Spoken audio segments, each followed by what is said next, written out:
Welcome to beautiful dress maker channel. இன்றைக்கி என்ன பார்க்க போகிறோம்னா, சுடிதார் டாப்பு எப்படி தைக்கிறதுன்னு பார்க்க போகிறோம். இதில் வந்து நம்ம லைனிங் கிளாத் கட் பண்ணி வச்சுருக்கோம் இல்லைங்களா, அது மேலே வந்து மெயின் கிளாத் வச்சு நம்ம அதனுடைய மேற்பக்கமும் இதனுடைய மேற்பக்கமும் வச்சு நம்ம தையல் ஓட்டணும். கைக்கு கைக்கு வந்து ஒரு அடி அடிச்சுட்டு அதை வந்து திருப்பி அது மேலே ஒரு ஸ்டிச் போட்டோம் அப்படின்னா அது நல்லாவே ஸ்டிஃபாக பிரியாமல் இருந்துக்கும். இப்போ அதை சுற்றி வரம் இப்போ வந்து ஸ்டிச் போட்டுறணும். சுற்றி வரமே வந்து இந்த கைக்கு வந்து ஸ்டிச் போட்டுறணும். இது வந்து அடித்து திருப்புறதுன்னு சொல்கிறது. இல்லைன்னா நம்ம 1.5 இன்ச் எக்ஸ்ட்ரா கொடுத்துட்டு அதை நம்ம வந்து அதை ஃபோல்டு பண்ணியும் நம்ம அப்படியே அடிக்கலாம். இது கொஞ்சம் நமக்கு ஈஸியாக வேலையும் வந்து கொஞ்சம் குயிக்காகவும் முடியும். இந்த மாதிரி சுற்றி வர கொடுக்கக்கூடிய ஸ்டிச் வந்து நம்ம கொஞ்சம் லாங் தையலாகவே கொடுக்கலாம். நமக்கு அது கொஞ்சம் ஸ்பீடாகவும் டக்கு டக்குன்னு வேலையும் ஆகும். இப்போ இது சுற்றி வர அடிச்சுட்டு இது அப்பப்போ நீவி கொடுக்கணும். நீவி கொடுத்து அடிக்கணும். அடிச்சுட்டு இதுலேயே வந்து இன்னொரு தையல் போடையில் அது பார்க்குறது கொஞ்சம் நீட்டாக இருக்கும். ஒரு 1/2 இன்ச் கேப்பில் இன்னொரு தையல் நான் போட்டிருக்கேன் இந்த இடத்துல. இப்போ எக்ஸ்ட்ரா இருக்கக்கூடிய துணி எல்லாத்தையும் வந்து கட் பண்ணி எடுத்துடணும்.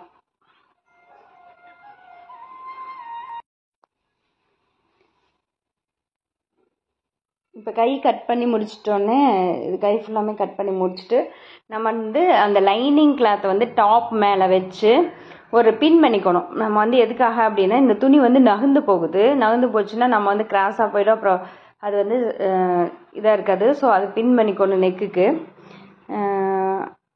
அப்புறம் அந்த லைனிங் கிளாத்தில் கீழே வந்து ஒரு ஃபோல்ட் பண்ணி அடிச்சிடலாம். ஒரு 1/2 இன்ச்சு ஃபோல்டு பண்ணி இன்னொரு 1/2 இன்ச்சுக்கு அது அப்படியே உள்ளே வந்து நம்ம அதை பிசுறு தெரியாத மாதிரி நம்ம ஃபோல்ட் பண்ணிவிட்டு நம்ம வந்து அடிச்சிட்டோம் அப்படின்னா நமக்கு வந்து நீட்டாக இருக்கும் பார்க்குறதுக்கு. இப்போ வந்து அந்த நம்ம பின் பண்ண சொல்லியிருந்தேன் பார்த்தீங்களா, நெக்குக்கு பின் பண்ணிக்கிட்டோம் அப்படின்னா நமக்கு வந்து நகர்ந்து போகாது. ஸோ அதை வந்து நம்ம வச்சு பின் பண்ணிவிட்டு அந்த பின் எடுத்துகிட்டு சுற்றி வர கட் பண்ணி அந்த கர்வ் எங்கேயெல்லாம் வருதுங்களோ அந்த இடத்துல கர்வ் வரக்கூடிய இடத்துலையெல்லாம் ஒரு வந்து நம்ம லைட்டாக வந்து அக்கப்பட்டுக்கணும். சின்னதாக வந்து அது வந்து நமக்கு கர்வ் வர இடத்துல வந்து நம்ம கட் பண்ணிக்கிட்டோம் அப்படின்னா அந்த இடத்துல வந்து ஒரு அந்த எப்படி கர்வ் இருக்கோ அதே ஷேப் வந்து நமக்கு வந்து கிடைச்சிரும். ஒரு கிராஸ் கட் அந்த இடத்துல வந்து பண்ணணும். அது பண்ணும்போது நுனி இதில் பண்ணுறது நல்லது சிசரில். ஏன்னா எச்சா பண்ணிட்டோம்னா அந்த தையலுக்கு அந்த பக்கம் போகக்கூடாது, தையலுக்கு அந்த பக்கம் போயிடும். அதுக்கப்புறம் நெக்கு திருப்பி அடிச்சுக்கிறோம். நெக்கு திருப்பி அடிச்சுட்டு நம்ம வந்து இந்த டாப் எடுத்து நம்ம ஒரு கீழே வச்சு நல்லா இது பண்ணி நம்ம இதுலேயும் சுற்றி வர ஒரு பின் பண்ணிக்கிட்டோம் அப்படின்னா இன்னும் நகர்ந்து போகாது. பின் பண்ணாமே அடிக்கலாம். பட் அது வந்து ஒரு கிராஸாக போயிடுச்சு அப்படின்னா அது வந்து நல்லா ஒரு துணி லூஸ் கொடுக்கும் மெயின் கிளாத்து. ஸோ அதை வந்து நம்ம பின் பண்ணி வச்சுட்டு அதை தைச்சு பார்த்தீங்கன்னு வச்சுக்கோங்களேன், சட்டுன்னு நமக்கு வந்து இந்த நம்ம நீவி கொடுக்கக்கூடிய டைமிங் கூட அது சேவ் ஆகும். இன்னுமே ஈஸியாக இருக்கும். டெய்லராக இருந்தால் கூட நம்ம ஒரு நிமிஷம் எடுத்து போட்டு ஒரு டேபிள் மேலே போட்டு ஒரு நிமிஷம் பின் பண்ணிவிட்டு அப்புறம் தைச்சோம் பார்த்தீங்கன்னா இன்னும் கூட நமக்கு வந்து ஸ்பீடு கிடைக்கும். இது நான் பின் பண்ணாமல் அடித்தேன். அது நீவி நம்ம அடிக்க வேண்டியதாக இருக்கும்.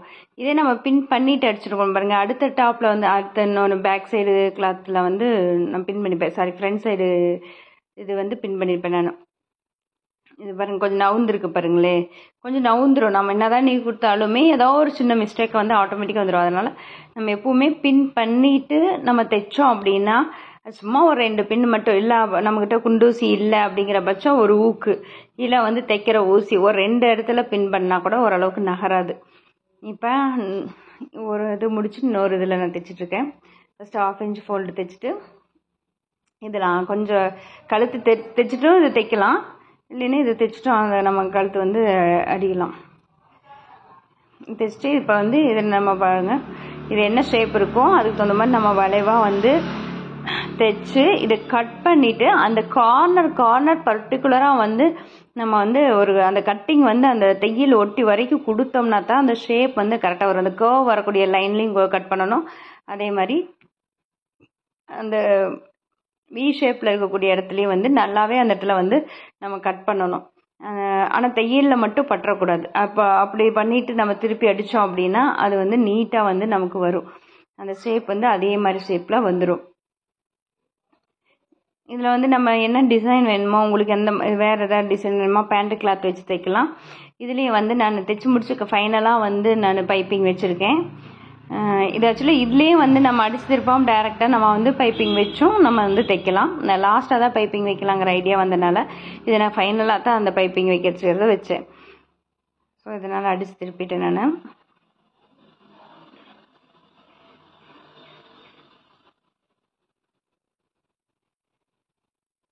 இப்போ இதுலேயே வந்து சுற்றி வர வந்து நம்ம பின் பண்ணிட்டு நம்ம சுற்றி வர தைச்சிருப்போம்.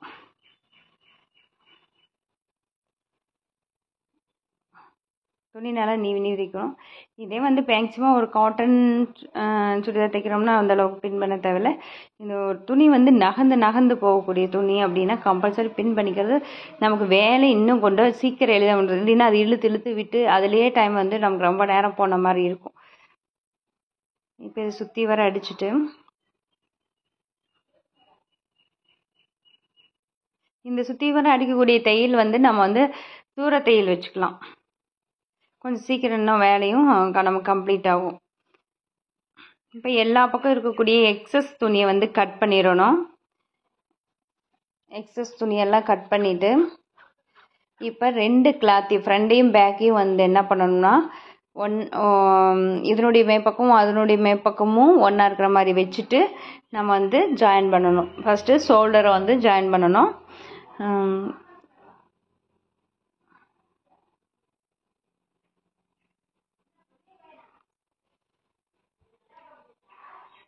இதில் வந்து அந்த எது வரைக்கும் தைக்கணும்னா இது நம்ம கீழே ஜாயின் பண்ணும்போது அந்த கட் மார்க் வரைக்கும் தான் ஜாயின் பண்ணணும். இப்போ வந்து மேலே ஷோல்டர் ஜாயின் பண்ணுறோம் பாருங்க. இந்த ஷோல்டர் வந்து ரெண்டுமே இதனுடைய மேற்பக்கம் அதனுடைய மேற்பக்கம் ஒன்றா வச்சுட்டு நம்ம ஷோல்டரை வந்து 2 தையல் போட்டுரும்.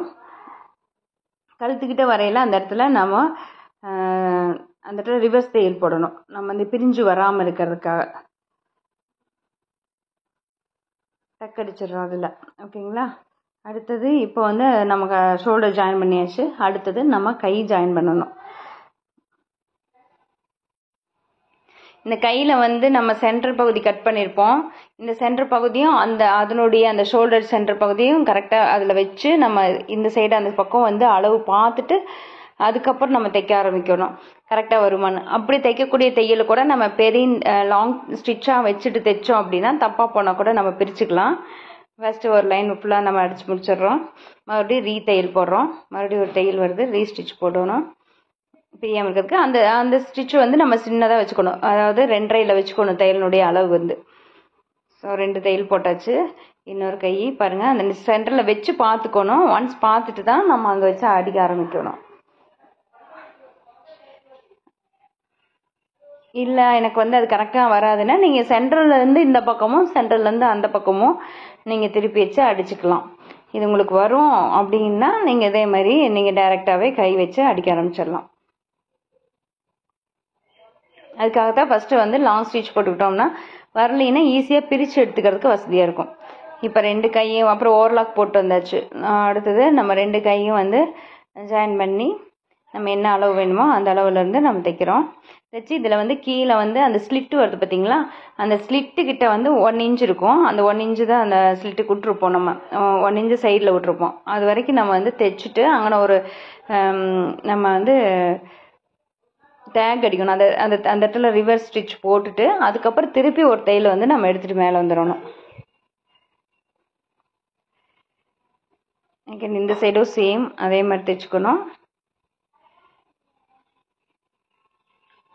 ஒவ்வொரு தடவைக்கும் ஆரம்பிக்கும் போதும் முடிக்கும் போதும் நம்ம டேக் அடிச்சிட்டோம் அப்படின்னா நமக்கு வந்து இந்த பிரியற பிரச்சனை இருக்காது. இப்போ கீழே அந்த ஸ்லிட் இருக்குது பார்த்தீங்களா, அந்த துணியை வந்து நம்ம 1/2 இன்ச்சுக்கு ஃபோல்டு பண்ணி மடிக்கணும். இந்த துணி வந்து நல்லா நமக்கு வந்து நீட்டாக மடியலைங்கிறதுனால நான் வந்து பின் குத்திருக்கிறேன். காட்டன் துணியாக இருந்தால் நமக்கு நீட்டாக கரெக்டாக ஃபிட்டிங்காக இருந்துக்கும். பின் குத்தாமே அடிக்கலாம். துணியை வந்து 1/2 இன்ச்சுக்கு நம்ம மடித்து நம்ம இந்த பக்கம் அந்த பக்கம் சுற்றி வரவும் நம்ம அடிக்கணும். அதே மாதிரி அடுத்த சைடு இருக்கக்கூடிய ஸ்லிட் சைடில் அதுலேயும் இதே மாதிரி அடிக்கணும். இதில் வந்து நம்ம அடிச்சுட்டு வரும்போது என்ன பண்ணணும்னா 1 இன்ச்சுக்கு அந்த ஸ்லிட் அந்த கட்டு இருக்குது பார்த்தீங்களா, அந்த கட்டில் வந்து நம்ம 1 இன்ச்சுக்கு மேலே ஏறி அந்த பக்கம் திரும்பணும். இதில் பாருங்கள்,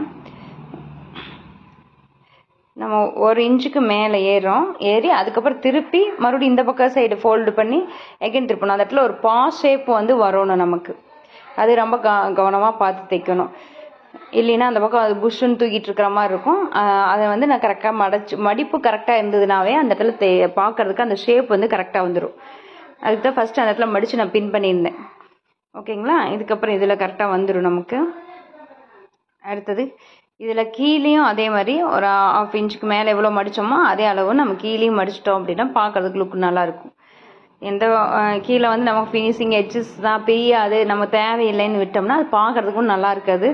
அது கொஞ்சம் பறக்கிற மாதிரி இருக்கும். அந்த துணி வெயிட்லெஸ்ஸாக இருக்கிறனால நம்ம கீழேயும் மடித்து அடிச்சுக்கிறது பெட்டர். லுக்கு நல்லாயிருக்கும் மடித்து அடிச்சிட்டோம்னா. இப்போ 2 சைடுமே மடித்து அடிச்சாச்சு. அடுத்தது நம்ம வந்து சுற்றி வர ஒரு தையலோடு விடாமல் நம்ம வந்து 2வது தையல் வந்து போடணும். அதில் 2வது தையலும் போட்டுரும். அது வந்து இந்த ஓரமாக போடணும். பார்த்து அது கவனமாக போடுங்க, ஓரமாக போடுங்க. அப்படியே ஒரு இடத்துல ஆரம்பிச்சிங்கன்னா சுற்றிக்கிட்டு நம்ம ஸ்லிட்டு வந்து இந்த பக்கம் அந்த பக்கம் எல்லாமே ஒரே டைமில் வந்து நம்ம வந்து எடுக்காமே வந்து தையல் போட்டு முடிச்சிடலாம். இது வந்து அந்த எட்ஜஸ்ட்லேயே வரணும் இந்த தையல். பார்க்குறதுக்கு அப்போ தான் இது வந்து இந்த டாப் வந்து ஒரு லுக்காக இருக்கும். அந்த இடத்துல நம்ம 2 தையல் போடையெல்லாம் நல்லாயிருக்கும்.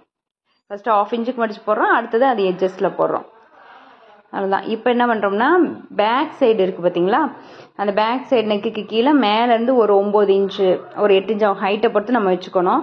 வச்சுட்டு இந்த சென்ட்ரல்லேருந்து 4 இன்ச்சு, இந்த பக்கம் 4 இன்ச்சு, அந்த பக்கம் 4 இன்ச்சு, அப்புறம் ஒரு 8 இன்ச்சுக்கு வந்து நம்ம என்ன பண்ணணும், டக் அடிக்கணும். இப்போ வந்து துணி வந்து என்ன பண்ணணும்னா டக் அடிக்கும்போது லைனிங் கிளாத்தில் மட்டும்தான் படும். ஸோ அதை வந்து பின்னாடி இருக்க துணி நழுவிக்குங்கிறதுக்காக ஃபஸ்ட்டு வந்து அந்த துணி ஜாயின் பண்ணுற மாதிரி ஒரு லாங் ஸ்டிச் வந்து நம்ம அந்த லைனில் ஃபஸ்ட் கொடுத்துக்கிறோம். அதுக்கப்புறம் நம்ம மடக்கி அடித்தோம்னா அது நகராது, அந்த மெயின் துணியிலையும் நமக்கு தையல் விழுந்துடும். ஸோ அதுக்கப்புறம் நம்ம அடிச்சிட்டோம்னா இந்த டக் அடிச்சிட்டோம்னா நமக்கு வந்து பின்னாடி வந்து டாப் வந்து பின்னாடி தூக்கி நிற்கும். நிறைய பேருக்கு அந்த மாதிரி டாப் வந்து நமக்கு தூக்கி நிற்காது. இப்போ ஃபினிஷ் ஆயிடுச்சு ஒர்க்கு. இப்போ இதில் நெக்கு வந்து பைப்பிங் வைக்கலான்னு சொல்லிட்டு நான் பைப்பிங் எடுத்து இதிலே நம்ம 1.5 இன்ச்சு போல் வந்து நம்ம கட் பண்ணிக்கலாம். கிராஸ் கட் பண்ணிக்கணும். இதனுடைய பேண்ட் துணியிலேருந்து 1.5 இன்ச்சுக்கு நான் வந்து கிராஸ் கட் பண்ணியிருக்கிறேன். இதை வந்து ஃபோல்ட் பண்ணி நான் என்ன பண்ணுறேன்னா இதை ஃபோல்ட் பண்ணிக்கிறேன். 2ஆக ஃபோல்டு பண்ணி இது மேலே வச்சு ஒரு 1/4 இன்ச்சு, அதாவது இது ஆரம்பத்துலேயே நம்ம தைக்கணும். ஆக்சுவலாக நான் வந்து அப்போ வேண்டாம் நினச்சேன், பட் இது ரொம்ப சிம்பிளாக இருக்குன்னு சொல்லிட்டு ஸோ பேண்ட்டு துணி மிச்சம் இருந்தது. ஸோ அதிலேருந்து நம்ம வந்து 1.5 இன்ச்சுக்கு எடுத்துகிட்டு அதில் 1/4 இன்ச்சுக்கு மட்டும் நம்ம என்ன பண்ணணும்னா மடித்து மேலே வச்சு அடிக்கிறோம்.